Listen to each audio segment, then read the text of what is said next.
Hello and welcome to the Film Pulse Podcast. This is episode number 462. My name's Adam Patterson. With me today we got Kevin Rickstraw. Hey, Kevin. Hi.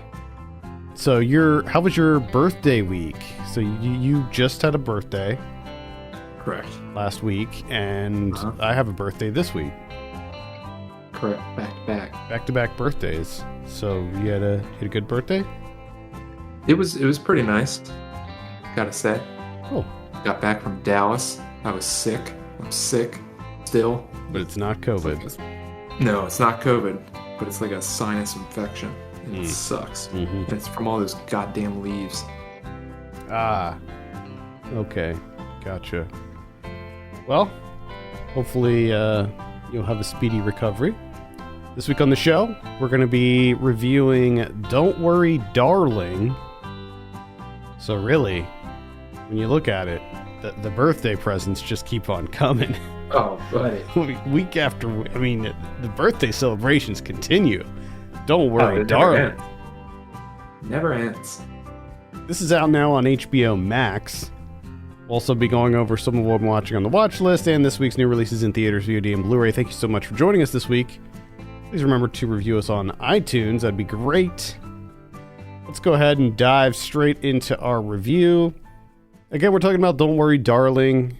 This is directed by Olivia Wilde. I have a synopsis here. A 1950s housewife living with her husband in a utopian experimental community begins to worry that his glamorous company could be hiding disturbing secrets.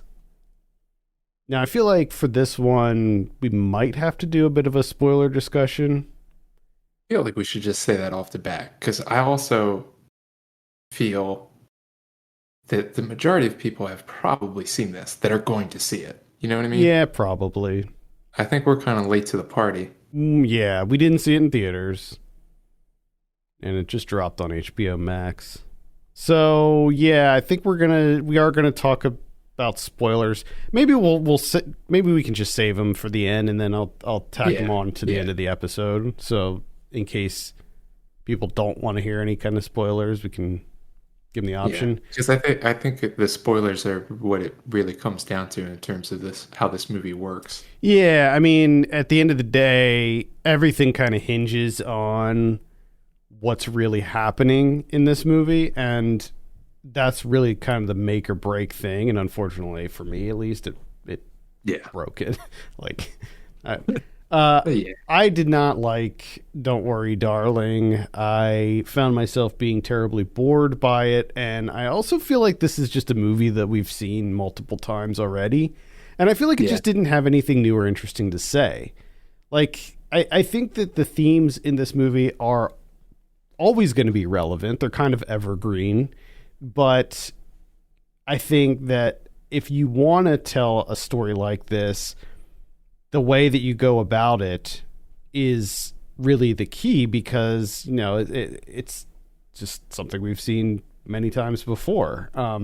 And this movie just feels like it's very derivative of things like Stepford Wives, and just doesn't really add much to the conversation, or it doesn't really add anything new.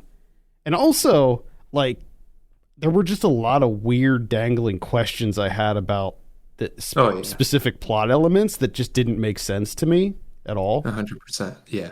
So I take it you felt the same way. I can't imagine you were too into this movie.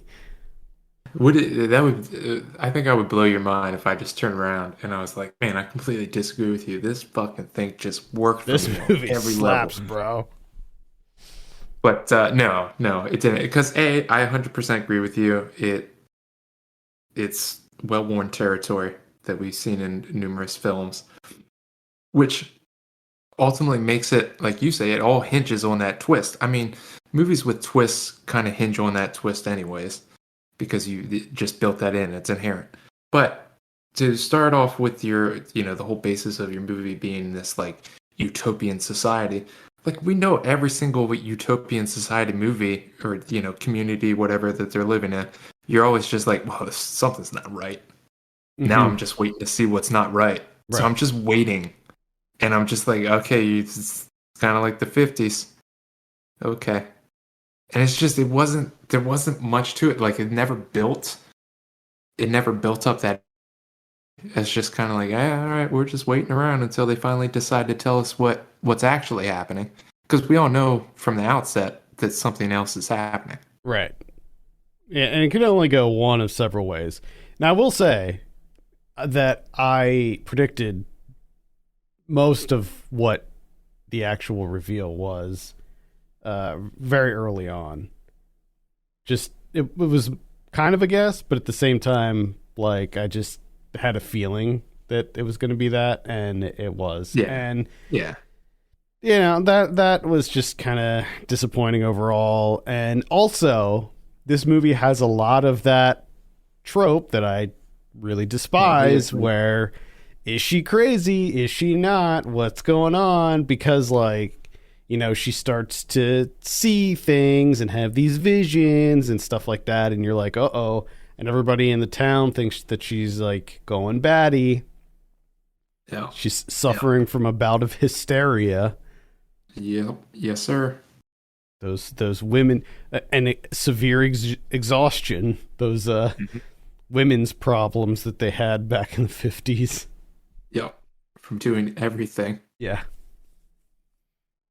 So I don't want to dismiss the themes in this movie, because I do think that they're obviously very valid, and I think that especially recently with like a lot of the stuff that's been going on, trends on the internet with like alpha males and all that bullshit, like I think that this movie does resonate, but it's just, I feel like it just goes about everything in a just a not a very interesting way. Yeah. No, it's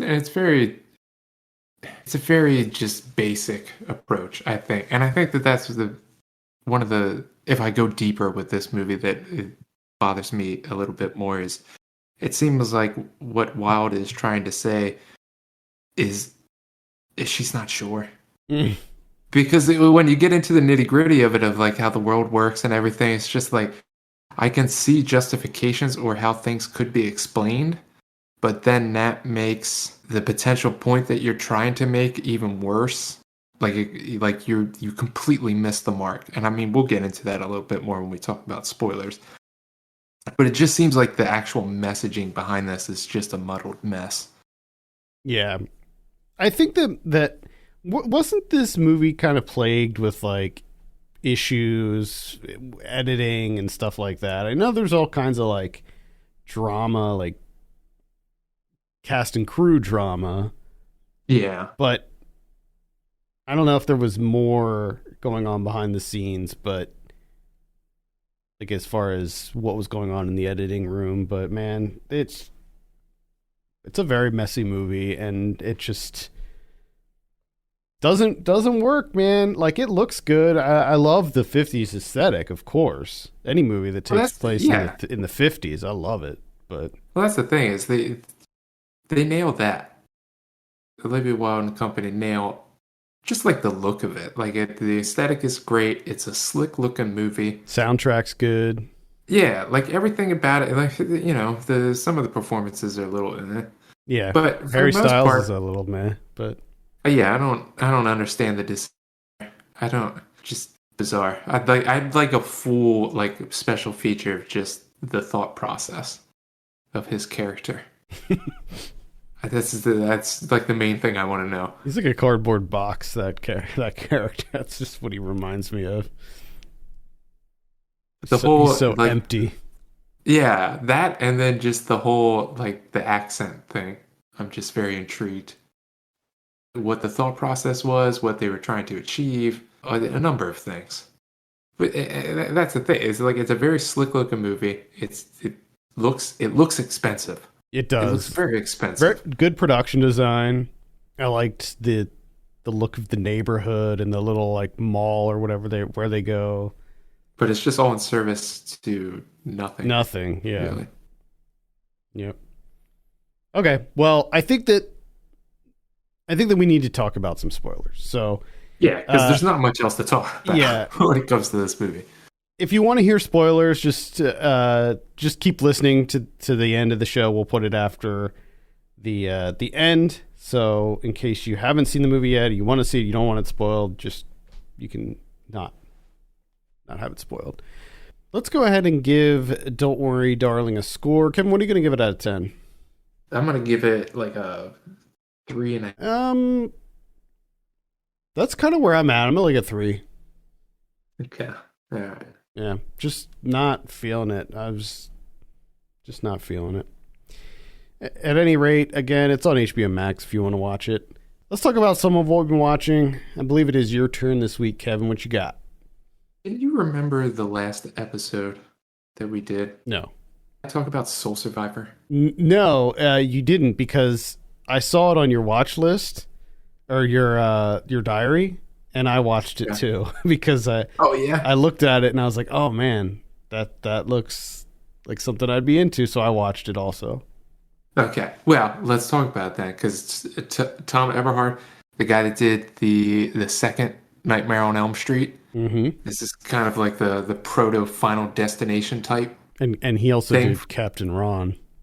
Yes, he also did Captain Ron. Oh, I think they're a trilogy, these 3 movies. This is from 1984, Soul Survivor. What were your thoughts on Soul Survivor? I had a blast with this movie. I thought this movie's fucking good. Good. It's like a cross between Final Destination and It Follows. Yeah, that's what it is. Fucking nuts. It's crazy that I'm just now seeing this movie and learning about this movie, because I wasn't even familiar with this movie until I saw it on your list. So yeah, I can't even remember where I read about this to watch it.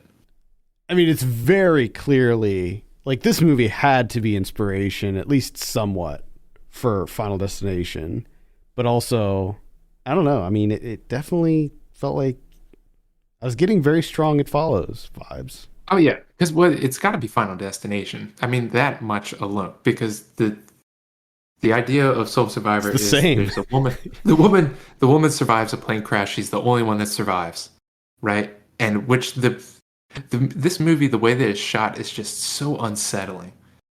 Just like that airplane crash scene where it's just kind of really scanning like all the wreckage, mutilated bodies, legs missing, people torn in half and shit, and then it's just her sitting in a row of seats. There's so much that was like the filming of certain things is just impeccable. It's just so unsettling. So you have that, like that's Final Destination. Almost. Yeah, and then because she got away from death comes after her. The only difference here is that it's like in the form of dead people. Like death inhabits other people who have died. One of the things I didn't really get, though, was why all of those other people got killed. Like, it sucks for them basically just being at the wrong place at the wrong time. Just being in this woman's orbit gets them killed. Yes. Yeah, it is. It does seem like death is. It seems like he could be more efficient. I mean, I guess he's like, well, okay, this person didn't die, so what I'm going to do is kill them and any single person that knows about it. Yeah, I mean, just focus on the one thing. Yeah, I guess it's like killing all of these other people to like try to get at her in a more efficient way, but it's kind of weird. It really just sucks for a lot of those people, like the doctor and the neighbor girl. Like they just man, unfortunate. But I gotta say, it's on Shudder, and now I've 2 for 2 on top Everhard movies, and both of them are fucking great. Also, I liked how this ended. Like they didn't. Oh yeah. They didn't fuck around with the ending here. Not at all. Tom Eberhard, he did Nightmare on Elm Street? The second, right? The second one? Was that Tom Eberhard? Pretty sure. Or am I thinking of a different movie that he did? He did Night of the Comet. Which, if you haven't seen Night of the Comet, have you seen Night of the Comet? Oh yeah. Oh yeah, you saw it. I see that. I love that movie.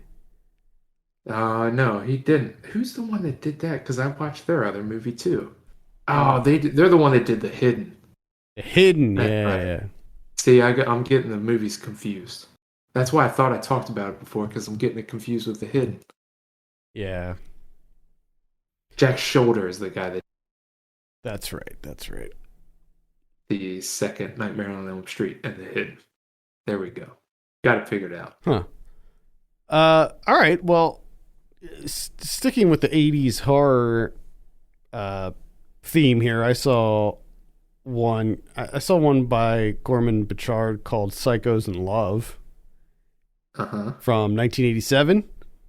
This is a shot on video SOV movie that is it's kind of weird. Like, I don't really know what's going on with this movie. It felt like it was supposed to be sort of a dark comedy because there was a lot of like kind of goofy stuff, but at the same time, it was tonally just really kind of off because it was about these two serial killers who fall in love with each other.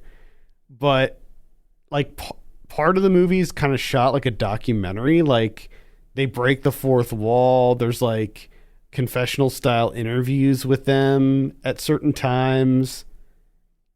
And it's weird, man. But I enjoyed it overall. I think it was kind of fun. And I saw this on YouTube. That I was able to find it on YouTube. Of course. So yeah, it's a very like it's very low budget. It's weird. I don't know how else to describe it. It's just worth a look, I would say, just because it's on YouTube. Watch like the first 10 minutes of it, see if it's your thing. But yeah, that's Psychos in Love. Interesting. I guess I'll keep with the older horror movies. This is from the 70s, 1977 to be precise. Michael Winter's The Sentinel. Oh. So this is kind of like a Rosemary's Baby knockoff, but not entirely. It's about a model played by Christina Rains, who is. It seems like she's about to get married to Chris Sarandon, but she's like, I want to get my own place. So she finds her own apartment, just so she has somewhere to go to. So she finds this apartment building. Of course, it seems too good to be true. Soon finds out that maybe it is, because there's all these weird people living there, and they're creeping her out, and they're just fucking weirdos. She doesn't like it. So she goes to the landlord. She's like, these people are driving me crazy. Can you do something? And of course, that's when she gets hit with the, hey, no one's been living there for 5 years. And she's like, oh, shit. Except for one other guy. There's a priest that lives on the top floor. He's like blind and deaf, but he's been there forever. But, he's not doing anything. So she's like, what the fuck is going on here? And it's one of the things that I thoroughly enjoy in a horror movie, and that's Catholic conspiracies. Mm-hmm. I love a good Catholic conspiracy that, supernatural stuff with demons and devils and that kind of thing.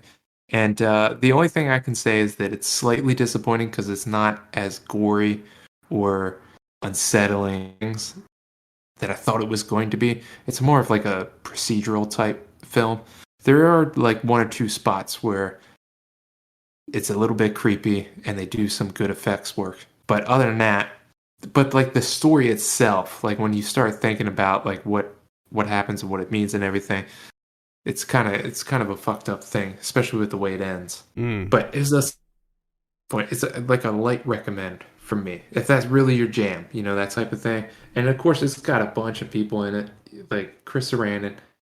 You got Jerry Orbach, like he's like 30 years old in this. He's got a mustache, full head of hair. You got Jeff Goldblum. Christopher Walken plays like a detective that doesn't really do anything or say anything. He's just there. So it's a light recommend. All right, that's The Sentinel. The last one I'll mention is Mandrake. This came out this past week. It's directed by Lynn Davison. This is on Shudder. So this is it's an Irish sort of a folk horror movie. Uh, it's sort of in the same vein as Kill List or one of those other ones that kind of straddles the genre of like crime thriller and horror, and so it involves a woman who's a probation officer, and she's assigned this new person who was suspected of being a witch, and she killed her husband, and she just got out of prison. And right when she gets out of prison, these two children go missing in the woods near the lady's house, and it sparks up a lot of like theories about, did this woman have something to do with the disappearance? But then some pretty major revelations happen. Things start to get violent. Things start to get a little weird, a little bit surreal, not too surreal. And yeah, overall, it's decent, but it's like kind of straight down the middle for me. Like there wasn't really a lot here that I felt was bringing something new to the table. I liked the characters, but the overall narrative was just like, it was just meh. Unfortunately, it was just kind of forgettable. So I can't really recommend Mandrake, but if you're looking for a new folk horror, it is on Shudder. Okay. The only other two things I have, one is going to be real short. That's the See How They Run from this year, directed by Tom George. Longest time I thought this was the David O. Russell film. Yeah, they kind of look the same. They do. They kind of do. This is a throwback 1950s kind of Agatha Christie whodunit type thing. Mm-hmm. Agatha Christie is actually a character in this movie. So I enjoy those. I'm a big fan of whodunits. Oh yeah. The only problem with this, and the other thing I'm a big fan of, Sam Rockwell. The only thing that's disappointing about this one is the whodunit is not that great. Not that great of a mystery. Sam Rockwell's not really doing it. He's doing like an English accent, which is interesting. I don't know why, but I mean, I guess he has to because it's in 50s London. But the nice thing is he doesn't go crazy with it. But the problem is his character is like so like muted because he's kind of like a sad sack type guy. So you're just kind of like, well, I'm here for Sam Rockwell, and this is not the Rockwell that I want. This is the sad sack Rockwell, and that's not a fun guy. I don't want to be with him. So that's a disappointment. And the biggest thing for me is that like this movie just tries to be way too clever. Like at the beginning, it's kind of telling you exactly how whodunits work out, and of course the movie works out exactly the way that it's telling you that it's going to. And then throughout the movie, they'll be talking about, because they're trying to turn a play into a movie, and they're like, oh, well, we want to change the play that the ending's like this. It's a big shootout, da-da-da-da-da. And you're just sitting there thinking, well, I know that that's how the movie's going to end. Because, you're trying to be quote-unquote clever. So, of course, when the ending comes, it's exactly what they said it was going to be. So it's like, it's constantly telling you what the movie's going to do, like, as it's doing it. And it's just like, this isn't fun, really. Like, you're kind of ruining the movie for me. It's like you're reading the Wikipedia page to me as I'm trying to watch it. But you're the movie, and you're doing it. Like, stop. And it's just, they fully committed to that, and it got irritating after a while. The only other thing that I watched is I finally got around to watching Superior, the full-length debut from Aaron Vasilopoulos, who did a short film called Superior back in like 2015 or something like that I thoroughly enjoyed. Finally got around to seeing it fleshed out into a debut film, feature length. This is on Criterion Channel, and I really dug this one. This was just like operating on all the modes that I wanted it to, for whatever mood I was in at that moment. We just clicked. because I love the music, I love the cinematography, the overall tone and atmosphere of it, just everything about it. I thoroughly enjoyed. I liked this one too. I saw this a while ago, and I really loved the just the look, man, the aesthetic, this like kind of 80s, like it looks so good. It's Yeah. one of those movies, like in terms of visually how it looks, it's refreshing. There's not a lot of people making movies like this. was it shot on 16 millimeter? I mean, it looks, if I remember correctly, it was like pretty sure it was shot on film, but yeah. I'm not sure. Whatever it's shot on looks beautiful. Great use of slow motion. The music throughout is incredible. I love the story of these two twins. One twin sister comes back home because she's kind of like on the run, and then they kind of switch places to, just switch things up to make their lives easier. And then, of course, that comes with its own set of ramifications. And it kind of has like a mystery aspect to it, thriller aspect to it, but not really. It's not fully in that vein, but just like a light toe touch into it. I enjoyed it. Yeah, confirmed 16 millimeter. Oh yeah, there you go. Beautiful. Yeah, lots of really nice deep colors in this. A lot of reds. Love it. Love that look. All right, let's take a look at what we have in theaters this week.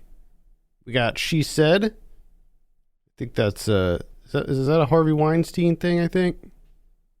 Think so. Yeah, I'm pretty sure it is. And then we also have The Menu, which I'm actually kind of interested in this one. This is the one with Anya Taylor-Joy and Nicholas Hoult and Ralph Fiennes. Mm-hmm. You interested in this one? Slightly. Yeah, same. Slight interest. Yeah, not huge. I'm not like chomping at the bit to see it, but I'm curious.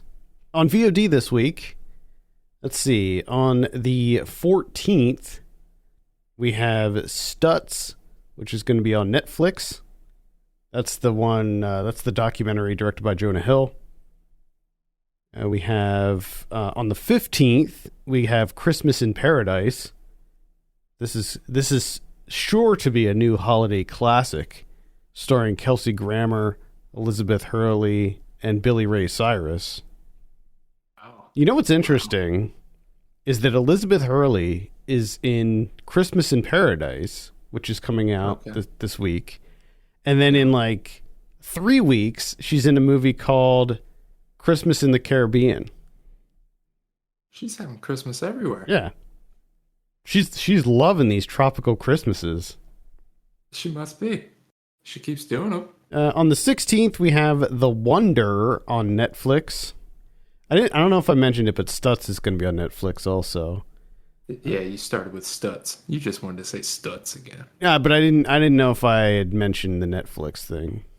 Ah, gotcha. The Wonder is a period piece with Florence Pugh, and it's about a girl who doesn't have to eat, so she's not eaten in 4 months, and Florence Pugh is brought in to examine her for 15 days. Could be interesting. I don't know. Never know until you watch it. Yeah, I don't know. I don't know, man. On the 17th, we have Christmas with You on Netflix. Yes. Get ready. Get ready for the Christmas glut coming out. It's coming. This is one with Freddie Prinze Jr., I believe. Oh, wow. Yeah. Also on the 17th, we have I'm Vanessa Gillen, which I believe is a documentary. And then on the 18th, we have Missing. This is a South Korean crime thriller. This might be what I suggest that we cover for next week. We have Belle and Sebastian, The Adventures Continue. Elephant Refugees. Fisherman's Friend, One and All, which is a sequel to the the hit Fisherman's Friend. Oh, of course. Of course.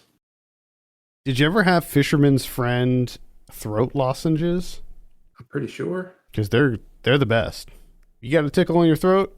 Grab some Fisherman's Friends. Because have one. I have one right now. A tickle? No, I got a tickle, buddy. Oh, man. You got to get yourself some Fisherman's Friends. And also, Fisherman's Friends is available on Tubi. Oh, there you go. Also on the 18th, we have Mickey, the Story of a Mouse on Disney+. Plus. By the looks of it, that's a documentary about Mickey Mouse. Okay. We also have Bad Axe. That is also a documentary. We got The Last Manhunt. That looks to be I was going to say a Saban Films. It doesn't look like it is a Saban Films, but it's a Western with Jason Momoa. On Blu-ray this week, we have Reservoir Dogs coming out in 4K.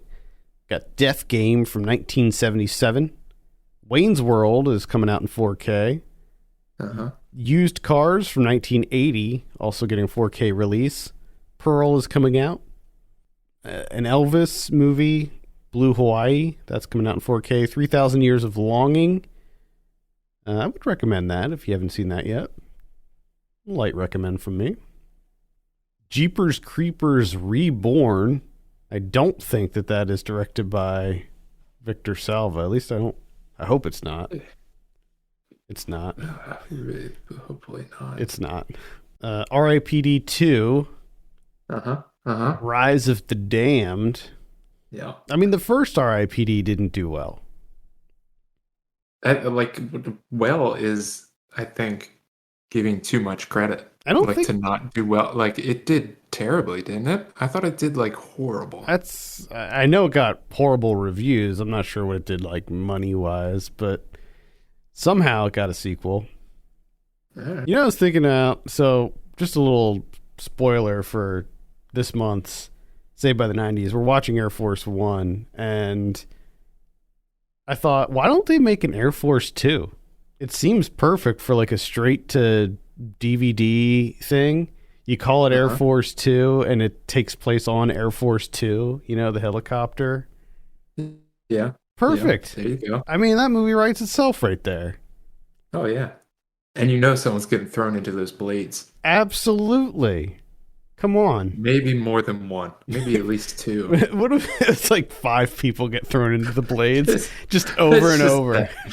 Just people getting chopped up by the blades over and over. It's not even like a thriller or anything. It's more like a series of mishaps where people keep falling into the helicopter blades. There you go. Whoever made, I don't know what studio put out Air Force One because I haven't watched it yet, but whoever did, Air Force 2, let's make it happen. You could set up a GoFundMe or something to get that made. All right, we also have Jerry and Marge Go Large. That was a fun, light little comedy. The Inhabitant, Black Snake Moan is getting a new release. Airplane 2, the sequel. And that's pretty much it, other than Christmas in Paradise, of course. What do we got on Criterion's this week? We got one. That's it. But it's kind of a box set here. The Infernal Affairs trilogy. You can get all 3 of them in one box.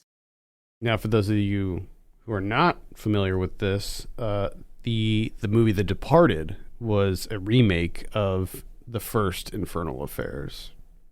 Correct. So if you liked The Departed, maybe you should check out the original, because it's quite good too. Yes. Not going to say it's better or worse than The Departed, but it's still really good.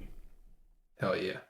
100%. I haven't seen. I didn't see part 2 or 3. At least I don't remember seeing part 2 or 3. Oh, it's been so long. Yeah, I don't remember seeing the sequels. Maybe I did. I don't know. Cool. Well, definitely check that out.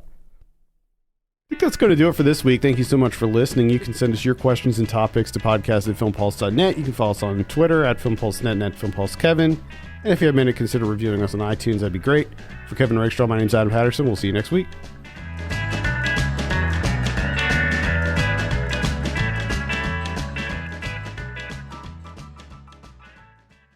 All right, let's talk about some spoilers for Don't Worry, Darling.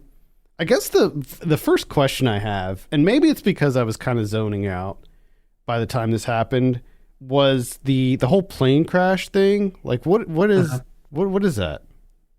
Yeah, I don't know. The only I thought I missed something. I feel like we did miss something, but I don't know if it got like edited out, right? Because the only thing I can think of is Kiki Lane's character is always holding that like red plane Yeah. that I guess her kid had. So I don't know how that ties into it, but it just leads me to my number one question with this world that they've created is how do you allow a plane crash to happen? Yeah. In that you like I'm gonna have a plane crash right by the thing that I don't want anyone to go to except for a group of people that know to go to it. Like was it like a message? Was it something that was supposed to be directed at Florence Pugh's character, where like it was trying to guide her to that? That's the only thing I can think of is two things. Is somehow Kiki Lane got back in and was able to, like hacked in or whatever and created a plane crash to get her to, go down that path, so to speak. Or second, Chris Pine was getting bored and just wanted to like exert some more power over the one person that was like had a chance, I guess. Yeah. I mean, the Kiki Lane thing, I guess, makes sense because she knew that Alice went to the Edge or whatever, the facility. But that was like kind of the one thing where I'm like, nah. And it's like in the poster too. Like it seems to be like a big thing. Yeah, but I don't, because there's just so many questions that I have. Is like the hub, the headquarters or whatever that no one's allowed to go to except for the men. Why put it somewhere prominent that you can see? Like why? Like why not hide it somewhere? Yeah, why not make it just why make it a very like obvious looking building in the middle of the desert? Why not just make it like a rock? Like just a plain rock somewhere. And why have it? Why is it the only thing that I can think of? Because one of the things that my wife said, she was like, "Why isn't the world just bigger? Like, why is the neighborhood so small? Like, you make this super small town, and then there's an obvious like headquarters right there that's like up on a pedestal. And the only thing I think of is like, I guess maybe he doesn't have the bandwidth or like the server capacity. Well, I don't even know why you would need. Why would you even need anything there? You know what I mean? Like, if it's supposed to be this like metaverse type thing, couldn't you just have the men drive out into the middle of the desert and log out?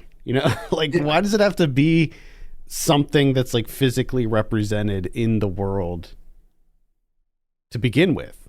That's what I mean. And the only thing I can think, and this is where it gets into trying to parse the messaging of this movie. Because the only thing that I can think of to justify it is, okay, you have, obviously Chris Pine plays kind of like a Jordan Peterson or one of those types of like alpha male, one of those types, right? Oh, yeah. And he's created this world and he has his followers and everything. His little podcast. His little podcast. And he has followers that are, smashing that like button, I guess.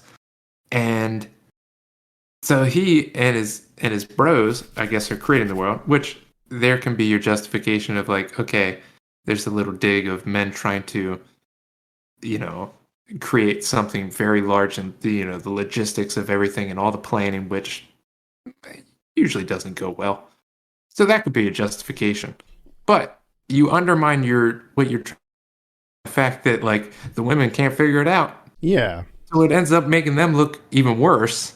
But that leads me to another question that I had, in that how many women did know what was going on here? Because we know that Kiki Lane knew, Olivia Wilde knew also. She chose to go in there. Yeah. I guess Chris Pine's wife in this, played by Gemma Chan.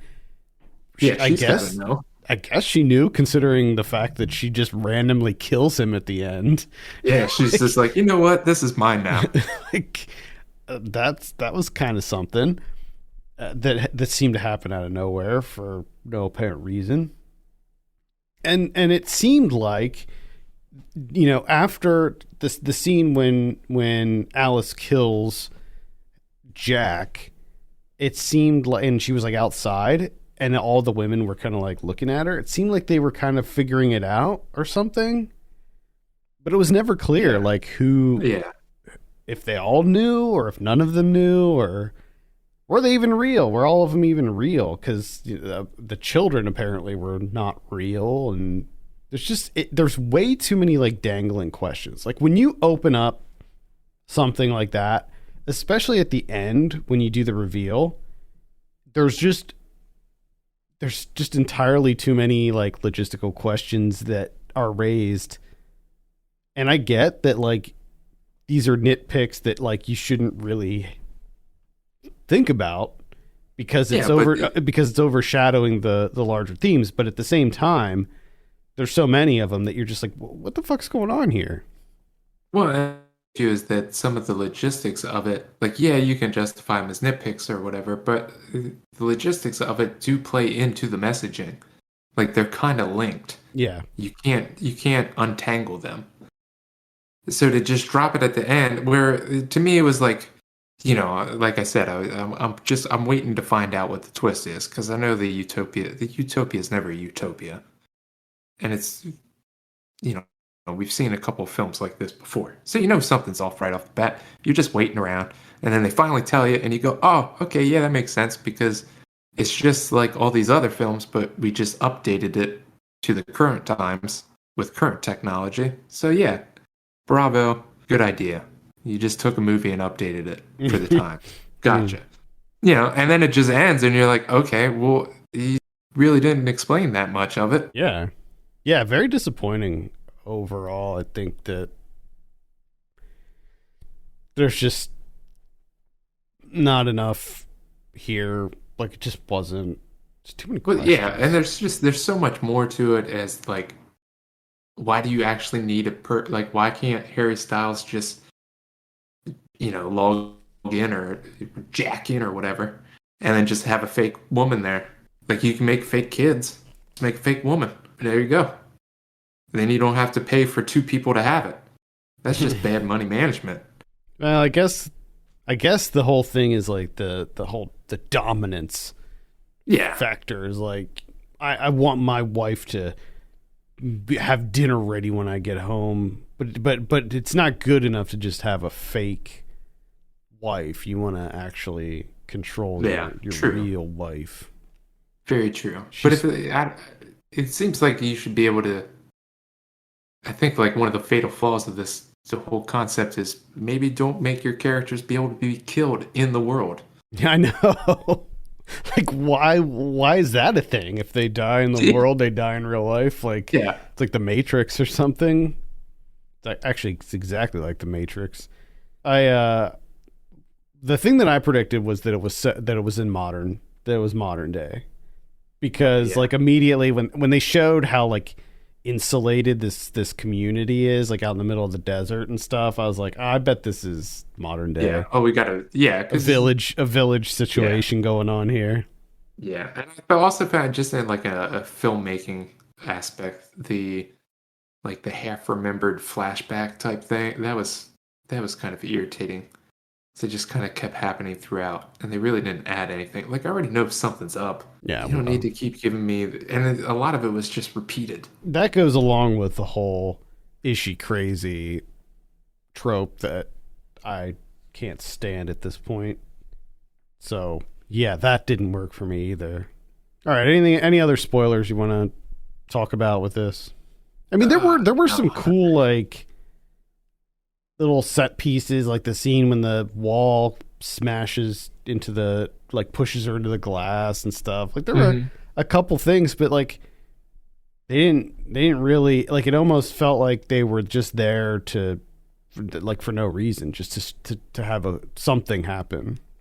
Yeah, and I'm far more interested to see too, like in terms of how this world works and how they exert control. And it was like, how is there not one woman that says, I don't want to do this anymore? Like, because they kind of showed that Florence Pugh's kind of getting the whole like, oh, she's being suffocated, and we're going to show you because she's going to wrap saran wrap around her head Hmm. to, to get the point across. Like, what happens If if, they just try to, for his viewers, yeah, they're just like, you just know try what, to leave. I'm not going to cook. Yeah, I'm not going to cook today. Let's order takeout. There's no takeout though, it seems like. Nope. But what happens then? Like, how do they get them back in line? I To guess it's like what happened to her, where they do something. They like do some electroshock or whatever. yeah, but like it's like Olivia Wilde just knows like, oh, electroshock was the thing in the 50s, but you don't come out of electroshock just being like, oh, I'm completely normal and I just want to do things now. Yeah, I want to be a submissive wife now. Yeah, that doesn't have like, you just like, you're not a person anymore if it's done too many times. Yeah, I mean, I appreciate what this movie is going for. I just think it missed the mark, It's just a bit of a mess. which is a shame because I like Olivia Wilde, I like Chris Pine, I like Florence Pugh, I like Kiki Lanes, and Nick Kroll's in here, I like him. And I Some, do gotta say, talking about like utopian communities or whatever, where like this isn't paradise. I like those movies. mhm. Even though when I know something's up, I still like those movies. So do I I. just Yeah, I like the idea of it. yeah, same here.